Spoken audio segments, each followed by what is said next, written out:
কেউ ঘুম সূর্যের পরে, সূর্য ওঠার পরে ঘুম থেকে উঠছে কিনা? কাউকে দেখবেন না। আই চ্যালেঞ্জ ইউ, কাউকে দেখবেন না।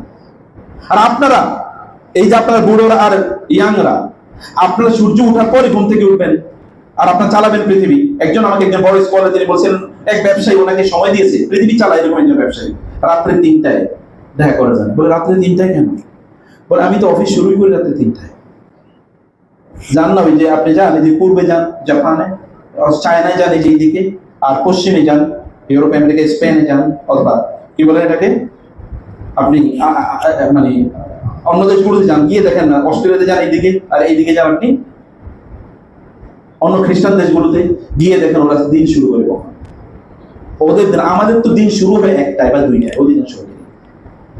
যারা ইউনিভার্সিটিতে পড়ে, আমি দেখছি আমার ছাত্ররা ওইখানে এসে ঘুমাই দিয়েছে মাথা নিচে দিয়ে। ও আইসে কারণ সারা রাত তোর সিনেমা দেখছে, ইউটিউবে নতুন সিনেমা আইসে, ওটা না দেখে থাকে কেন? এটা দেখতে পারলাম না, তাই না আমার আত্মহত্যা করা উচিত? সিনেমাটা দেখতে পারলাম না, আমার বন্ধু বান্ধব থেকে মুখ দেখাবো কিভাবে? আমি এখন বলতে পারলাম না এখানে কি করছে। বুঝতে পারেন নাই? এগুলো রিয়ালিটি, এগুলো রিয়ালিটি। সকালবেলা ঘুম থেকে উঠতে হবে যদি পৃথিবী নিয়ন্ত্রণ করতে হয়। যখন গোটা পৃথিবী সচল হওয়ার আগে যদি আপনার কাজ অর্ধেক না হয়ে যেত, তাহলে আপনি করবেন কি? আমি এরকম আজ মিশরে এমন একজন আলেমের কথা জানি, যিনি 6টা সকাল ভোর 4টা থেকে 8টা পর্যন্ত এতটুকু সময় তিনি ইবাদত করতেন, কোরআন তেলাওয়াত করতেন এবং লিখতেন। এর মধ্যে তিনি ফিকহের উপর 20 খণ্ডের একটা কি এনসাইক্লোপিডিয়া লিখেছেন এবং তাফসীর বিশাল গ্রন্থ লিখে ফেলেছেন। সকালের কাজের মধ্যে কি বারাকা? রাসূলুল্লাহ কি দোয়া করেন, আল্লাহুম্মা বারিক লি উম্মতি ফি বুকুরিহা, হে আল্লাহ আমার উম্মত সকালে বেলা বরকত দান করুন। আপনি সকালে বারাকা আপনি দান করুন, সকালের কাজে যে বারাকা, সকাল কাজ করুন। রাতে আর্লি ঘুমিয়ে পড়ুন, অথবা রাতে কমও যদি আপনি ঘুমান, ইয়াং পোলাপেন আপনার কেন এত ঘুমান দেবে? কি আপনার শরীরে আপনি 4-5 ঘন্টা বেশি ঘুমানোর প্রয়োজন কি? আপনি তাহলে কাজ করবেন কি? কবরে গিয়ে করবেন কি? কবরে গিয়ে করবেন কি? কবরে তো ঘুমাবে নাকি? মান বাআসানা মিন মারকাদিনা, আমাদের ঘুম থেকে কে জাগাইলো? সূরা ইয়াসিন আছে না, মান বাআসানা মিন মারকাদিনা আযা মা ওয়াদাল রহমান ওয়া সাদাকাল মুরসালুন। আল্লাহ যা বলছেন এবং নবীরা যা বলছেন এটা তাই। একদম লোক ঘুমাবে বটে, তো আপনার যদি দিন তার আল্লাহ ওয়ালা দেন, তো এখানে ঘুমাবেন, সমস্যা কি? তো ঘুমের জন্য কবরটাকে রেখে দেন, দুনিয়াতে কাজ করেন। দুনিয়াতে আপনি ঘুমের জন্য আসেন নাই। ফামশু ফি মানাকিবিহা ওয়া কুলু মির রিজকি, তোরাও এবং তুমি কি করো? রিজিক অন্বেষণ করো।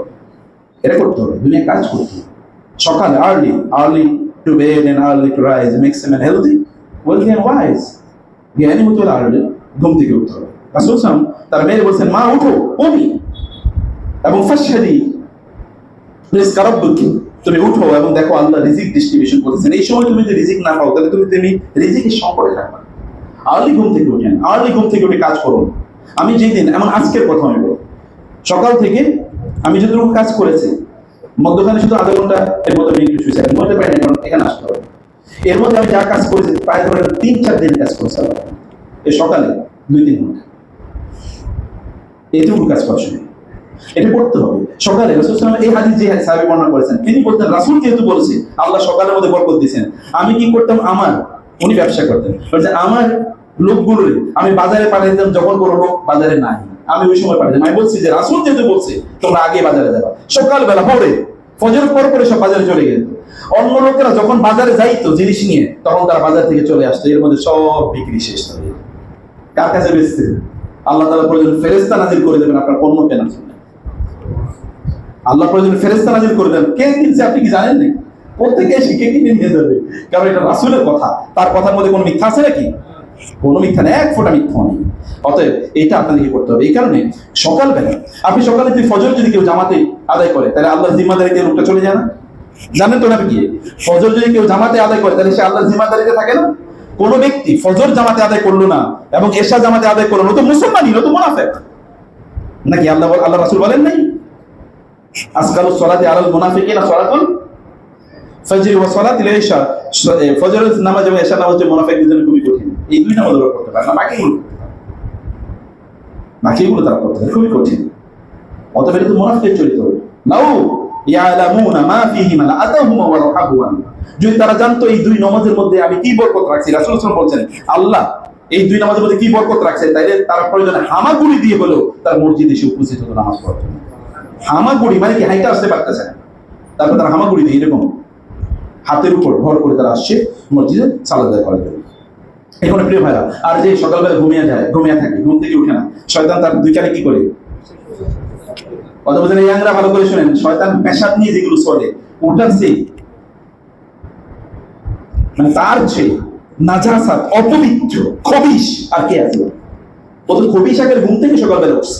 আর আপনাদের ঘরে যারা আছে, এই যে বুড়োরা আছেন, আপনাদের ঘরে কোনো বাচ্চা সকালবেলা ঘুম থেকে উঠে নেই, ফজর পড়ে নাই, ওই বাচ্চা আপনার ঘরে থাকে কিভাবে? আপনার রান্না খায় কিভাবে? অথবা আপনার ইনকাম খায় কিভাবে? আপনি কি মুসলমান? মুসলমান হলে আপনার ঘরে থাকে কেমন এরকম মানুষ?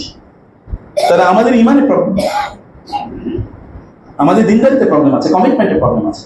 সকালে সবাইকে পিটিয়ে প্রয়োজন করতে গিয়ে উঠান, উঠো, আমি তোমার জন্য এখানে দিন রাত খাটবো আর তুমি এখানে ঘুমিয়ে থাকবো, অসম্ভব, হতেই পারে।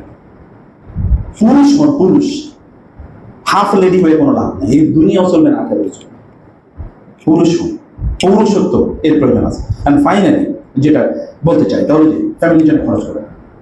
কিছু লোক আছে কি, তারা ইনকাম করে সব ব্যাংকে রাখার জন্য। আরে ভাই, আপনি তো বিয়ে করছেন, তোমরা বিয়ে করো।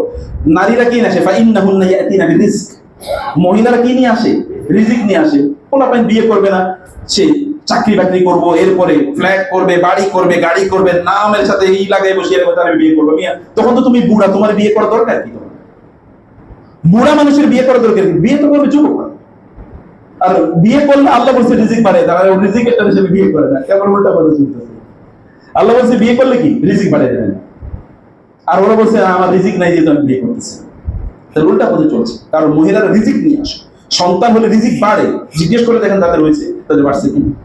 আল্লাহ ব্যবস্থা করবেন। আল্লাহ কি ও রিজিক দিয়ে তারা বানান নাই? রিজিক আল্লাহ সুবহানাহু ওয়া তাআলা বাড়িয়ে দেবেন। সাদাকা করবেন। এবং আত্মীয় স্বজনের জন্য, কোন মানুষ আত্মীয় স্বজনের সাথে সম্পর্ক নাই, তার রিজিকের মধ্যে কোনোদিন বারাকা হবে না, আল্লাহর কসম করে বলছি। রাসূল বলেছেন, কেউ যদি চায় তার হায়াতের মধ্যে বরকত হোক, তার রিজিকের মধ্যে বারাকা হোক, তার আত্মীয় স্বজনের সাথে কি যেন সম্পর্ক রাখে। আজকে যাবেন, কোন কোন আত্মীয়ের সাথে যোগাযোগ নাই, তাদেরকে ফোন করেন, কথা বলেন। প্রয়োজনে তার মোবাইলে 100 টাকা পাঠিয়ে দেন, ভাই আমি পাঠাইলাম, সমস্যা কি? আপনি পাঠান। এক আলেমের কাছে একজন এসে বললো যে আমার সংসার চলে না, যে টাকা পাই এই সংসার চলে না। বলে তুমি এখন থেকে প্রতিদিন সাদাকা করবো। বলে আমার সংসারই চলে না। বলে আমি বলছি তুমি সাদাকা করবা। উনি 1 মাস পরে এসে দেখে বললেন, এই যেবার হুজুরের সাথে দেখা করছেন, বলছে আমার যে রিজিক করতে গিয়ে বাড়ছে আমি তো জানি না, আমি তো টাকা দিতেছি, কিন্তু টাকা বাড়ানো করতে, বাড়ানো মালিককে। কেউ যদি দেয় তাহলে আল্লাহ বলছেন না যে আমি 700 গুণ বাড়িয়ে দিই? সূরা বাকারে বলছেন না, মাসাল যিনি ফিকুনান বলুন, দান করেন, আত্মীয় স্বজনের সাথে যোগাযোগ রাখেন।